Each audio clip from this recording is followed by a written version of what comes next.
this 10th canto, which has taken us quite a long time, and this week I have to go to Madras on the 10th for a number of lectures, and I'll be back only on the 17th. So we will have our next session on the 18th evening, Thursday.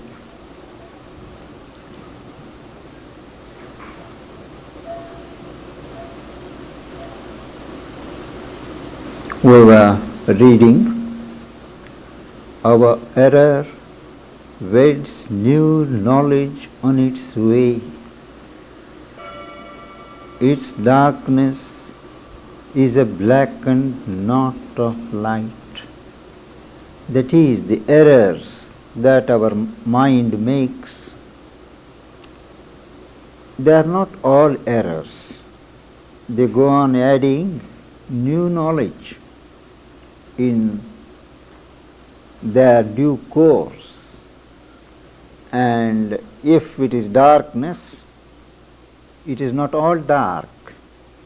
It is only a knot, a convolution of light. Thought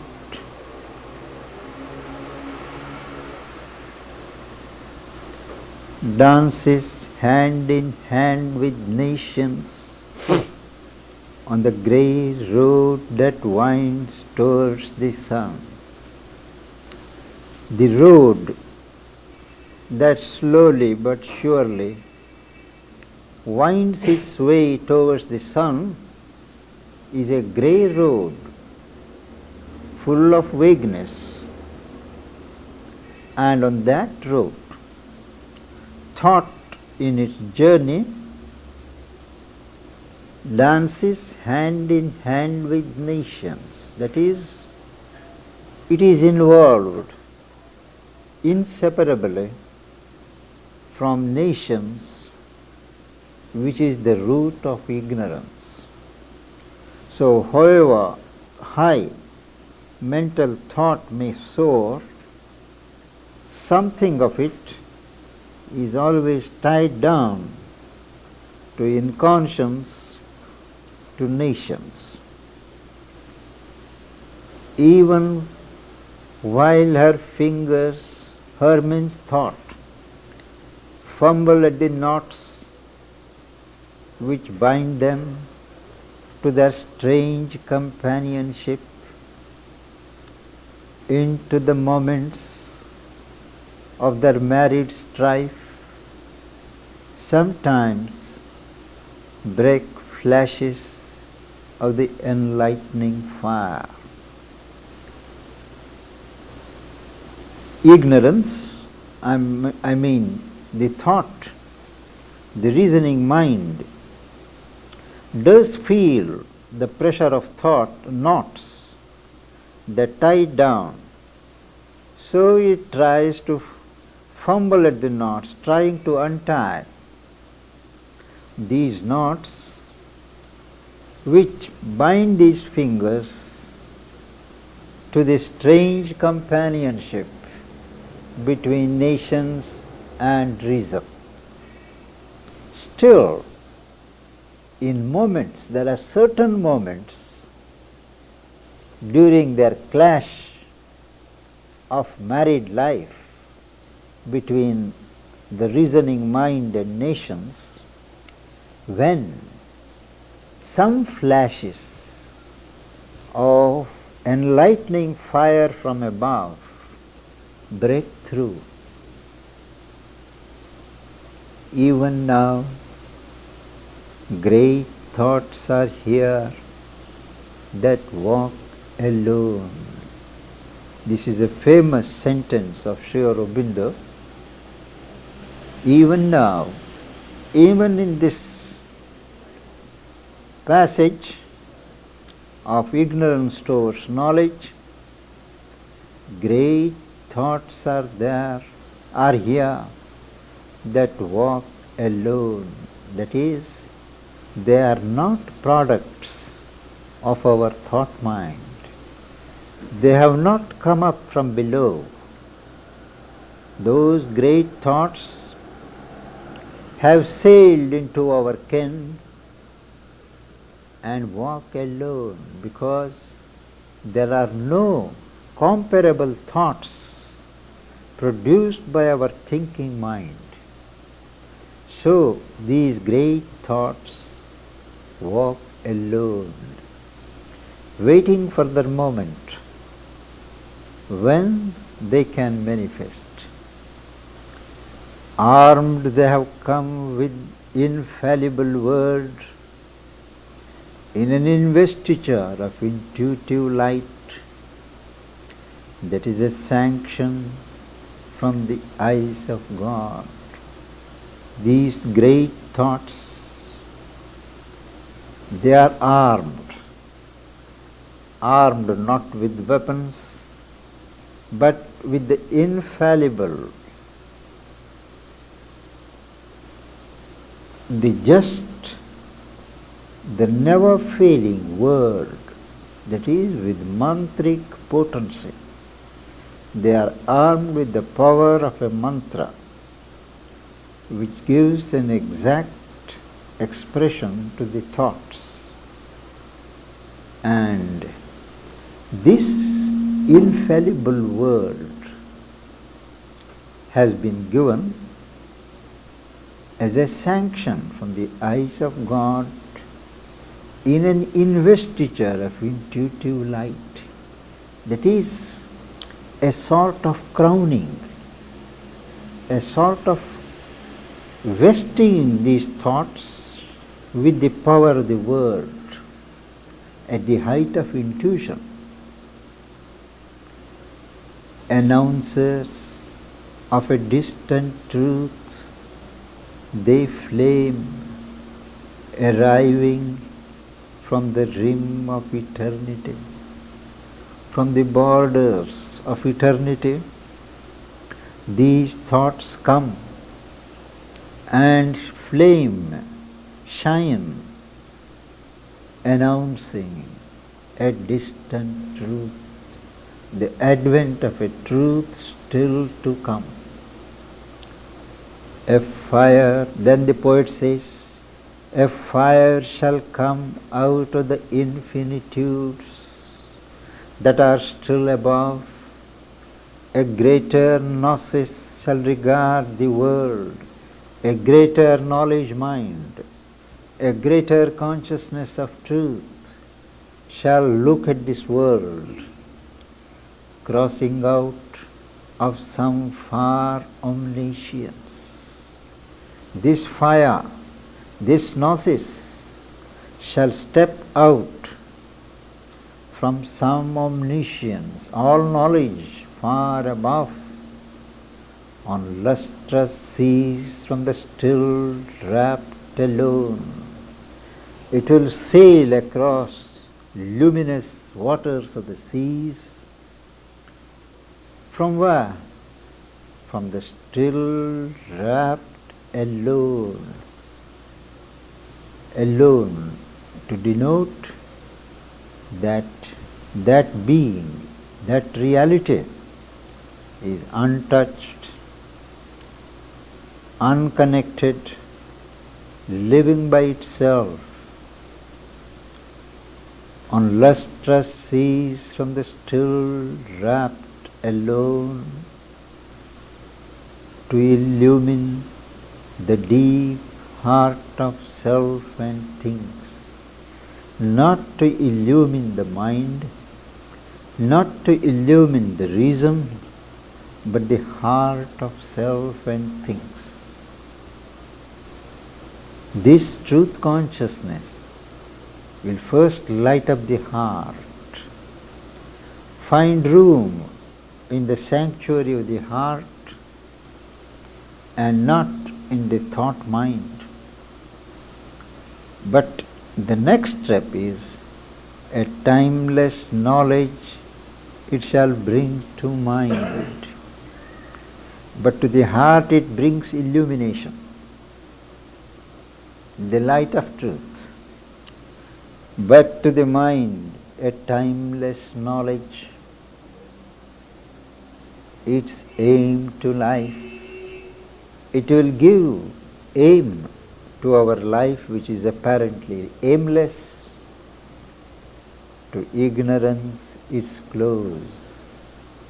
It shall herald the closing of ignorance. When this greater gnosis shall come, a fire come out of the infinitudes, life will get an aim and ignorance will get its termination. Now, after describing the trinity of physical mind, the life mind, the reasoning mind, he says, above, still above, in a high, breathless stratosphere. Stratosphere is a region miles and miles above the terrestrial atmosphere. It is breathless. There is no air there, overshadowing the dwarfish trinity. From there all these minds look like dwarfs. Lived, something lives there, aspirants to a limitless beyond, captives of space, walled by the limiting heavens. Even the heavens have a limiting effect on those heights. In the unceasing circuit of the hours, in the passage of unending time, yearning for the straight paths of eternity. So far it is a meandering course. Something is waiting and aspiring for the straight paths, ruju panthaha, they say in the Veda, not Regina, not crooked, yearning for the straight paths of eternity. Something or some lived, he is describing later what it is, and from their high station look down on this world. Those entities which he is describing, from their high station they look down on this terrestrial universe. Two sun-gazed demons witnessing all that is. Two demons, two gods, two deities, two supernatural powers. Sun gaze, they gaze, their gaze is the gaze of sun. They are looking downwards, witnessing all that is. These two divine entities are the life thought, that is, you may say the pure vital mind. Mind supported by unlimited vital energy. Life supporting pure thought, without desire, with full intensity. So life thought is one and thought mind is another. Thought mind is higher than the reasoning mind. Reasoning mind, as we noted some time earlier, always relates itself to objective realities. It does not speculate, but always starts from earth. It should be objectively present. Then only it reasons. But thought mind, pure thought, it is not bothered whether what it thinks about is there in a concrete form, in material form or not. It is content to think for its own sake. That is what is called the thought mind, living in a realm of its own, ideating, thinking, speculating. That is the thought mind. So above these three little dwarfs, there is the life thought, means thought empowered by life force in its purity, and thought mind, pure thought functioning at the level of the mind. These two are demons, something like gods, looking down upon earth, looking down at earth, and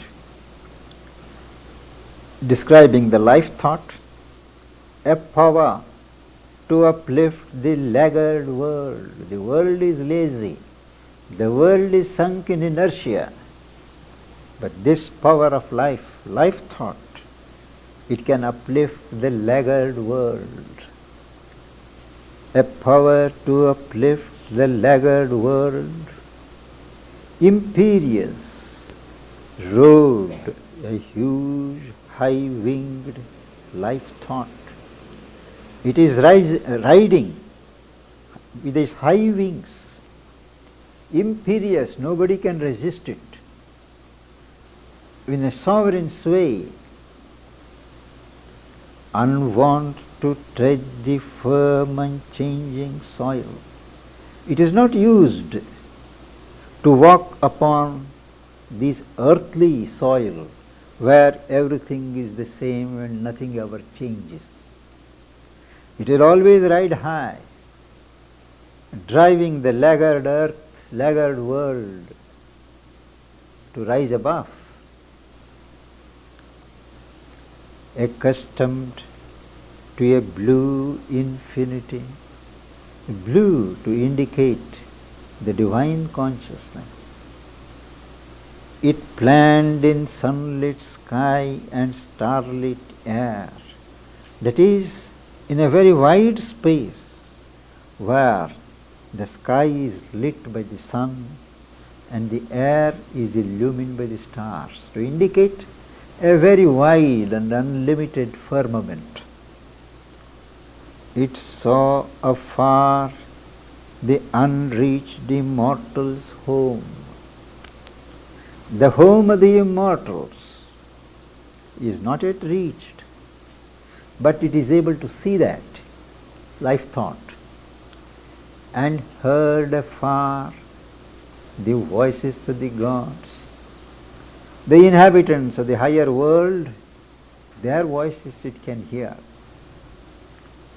Iconoclast and shatterer of time's forts, all the forts that have been laboriously erected by these three dwarfs in the passage of time, this life thought strikes them down. Iconoclast, breaker of idols and images, and shatterer, it doesn't respect what has been erected already. Overleaping limit and exceeding norm, the mind has erected certain standards, norms, laws, but this life thought goes beyond it. It lit the thoughts that glow through the centuries. Life thought is responsible for lighting up thoughts which shine through centuries, whether they are translated or not, whether they are actualized or not. They shine, they live by themselves and move to acts of superhuman force. Acts of superhuman force are originated by this life thought. As far as its self-winged airplanes could fly, here is an imagery from the Second World War. As far as its self-winged airplanes could fly, visiting the future in great brilliant air raids, it reconnoitered vistas of dream fate. Now this life thought goes on an air raid to regions where is recorded the future fate of humanity or earth or creation. It reconnoiters, that is, it goes unseen, unobserved, and registers what all is taking place there. It is almost the alien territory. Visiting the future in great brilliant rays, reconnoitered vistas of dream fate, apt to conceive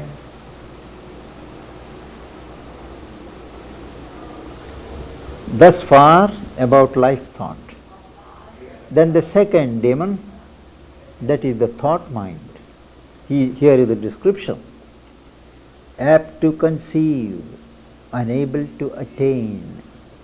The thought mind conceives brilliantly, but it is not able to actualize in concrete terms what it conceives.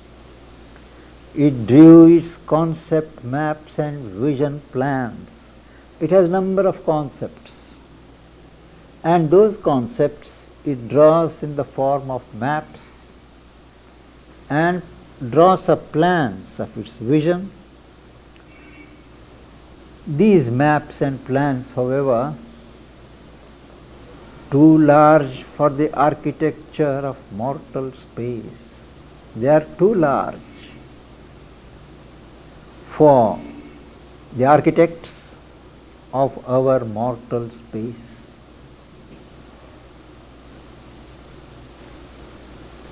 No, this belongs to life thought, not to thought mind.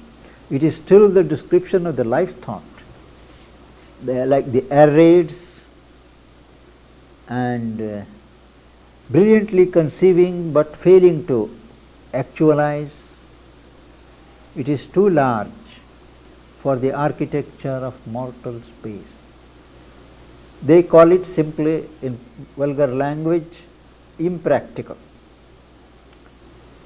Beyond the reaches of this life thought, in wideness where no footing is, there is no road, there is no soil on which to place your foot. There in that wideness, infinity, an imagist of bodiless ideas. Bodiless ideas is ideas which have not yet got thought. Ideas are always clothed in the form of thoughts or concepts. But here, these ideas have no form, no body, and this thought mind images, reflects them, impassive to the cry of life and sense. It is unconcerned with the demands of life, with the requirements of sense. It is not prepared to accept the norms set by life and sense for determining what is real and what is not real. Impassive to the cry, to the demands of life and sense, a pure thought mind surveyed the cosmic act. It surveys all that is going on here. Archangel of a white transcending realm, the great priest, the high priest of a pure transcending realm, transcending the empire of these three minds, it saw the world from solitary heights, from those heights where there is no crowd, luminous in a remote and empty air. There the air is too remote for the reaches of the human mind,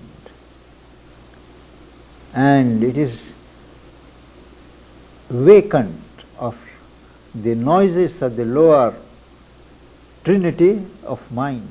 Therefore it is empty, vacant.